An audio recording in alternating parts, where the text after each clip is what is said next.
বন্ধুসকল, আজি আপোনালোকক দেখুৱাম এই ভিডিঅ'ৰ জৰিয়তে কিদৰে কোকোপিটৰ সহায়ত পুলি প্ৰস্তুত কৰা হয়।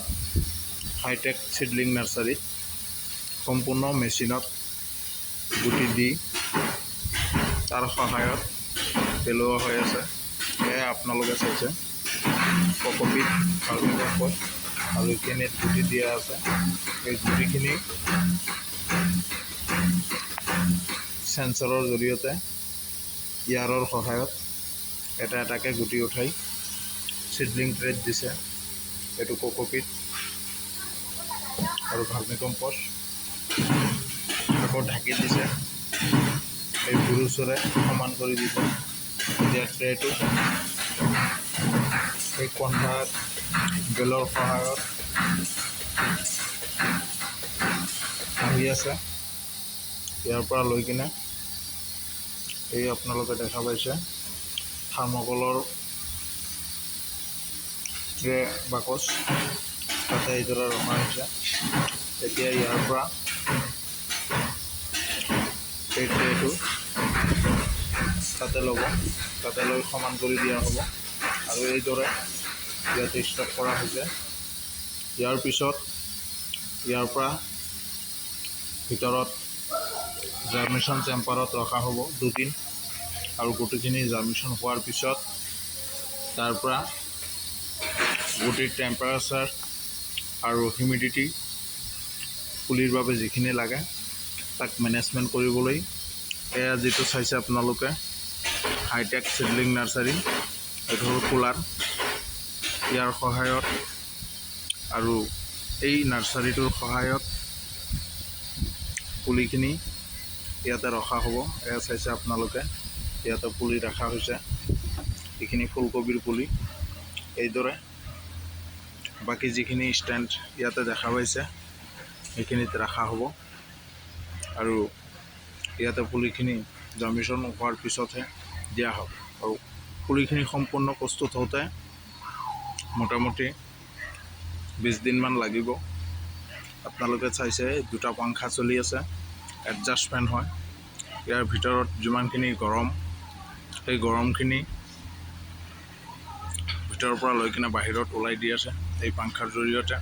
আপোনালোকে চাইছে ইয়াতে ফগাৰ আছে পানী দিয়াৰ বাবে আৰু এই লাঠিডাল চাইছে ইয়াৰ যিটো তাপমাত্ৰা টেম্পাৰেচাৰটো কণ্ট্ৰল কৰাৰ কাৰণে এই বস্তুটো লগোৱা হৈছে। আৰু এই নাৰ্চাৰীটোত একেলগে প্ৰায় 60,000 পুলি উৎপাদন কৰিব পাৰিম। ফুলকবি, বন্ধাকবি, বিলাহী, জলকীয়া ইত্যাদি পুলি এই নাৰ্চাৰীতে প্ৰস্তুত কৰিব পৰা যাব। জাৰৰ সহায়ত এতিয়া পানী দিয়া হৈ আছে। ফুলকবিৰ যিখিনি পুলি ইয়াতে পেলোৱা হৈছে আৰু গোটেইখিনি পুলি ইতিমধ্যে প্ৰায় ছাকচেছ হৈছে। আশা কৰিছোঁ ইয়াত আমাৰ খেতিয়কসকলে পুলি প্ৰস্তুত কৰি লৈ কিনে নিজৰ খেতিত ব্যৱহাৰ কৰিব পাৰিব। ইয়াৰ ফলত খেতিয়কসকলৰ যথেষ্ট লাভ হ'ব যে ইয়াত কম খৰচত কামখিনি কৰিব পাৰিব। বেমাৰীমুক্ত পুলি পাব। ইয়াৰ পৰা কোনো ধৰণৰ পুলিত শিপাত কোনো ধৰণৰ বেমাৰ নোহোৱাকৈ ইয়াৰ পৰা সুস্থ পুলি বনাই লৈ যাব পাৰিব আৰু খেতিয়কসকলে লাভান্বিত হ'ব পাৰিব। ইয়াৰ ঠাইতে আমাৰ ফুলকবিৰ পুলিৰ অৰ্ডাৰ আহিছে আৰু আমি ফুলকবিৰ পুলিখিনি এইদৰে পেলাইছোঁ। আজি 5 দিন হ'ল আৰু হয়তো 20 দিন পিছত আমি ইয়াৰ পৰা পুলিখিনি পঠাব পাৰিম। এয়া হৈছে ফুলকবিৰ পুলি। এই পুলিখিনি এতিয়া লাহে লাহে থিয় হ'ব। গোটেই দিনটো যিহেতু তাপমাত্ৰা বেছি আছিলে এতিয়া পানী দিয়াৰ অলপ পিছতে পুলিখিনি থিয় হ'ব আৰু গোটেই প্ৰচেছটো এই মেচিনৰ সহায়ত কৰা হৈ আছে। এয়া হৈছে আমাৰ পেনেলবোৰ। ইয়াত আপোনালোকে চাইছে এয়া হৈছে টেম্পাৰেচাৰ কণ্ট্ৰলাৰ, এয়া হৈছে হিউমিডিটি কণ্ট্ৰলাৰ, 3 ফেজ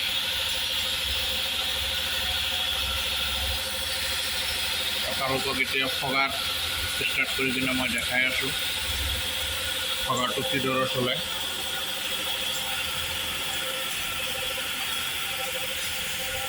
হয়তো ফগাৰত পানী দি আছে। আজিৰ বাবে আমি ভিডিঅ'টো এইখিনিতে সমাপ্ত কৰিলোঁ। ধন্যবাদ।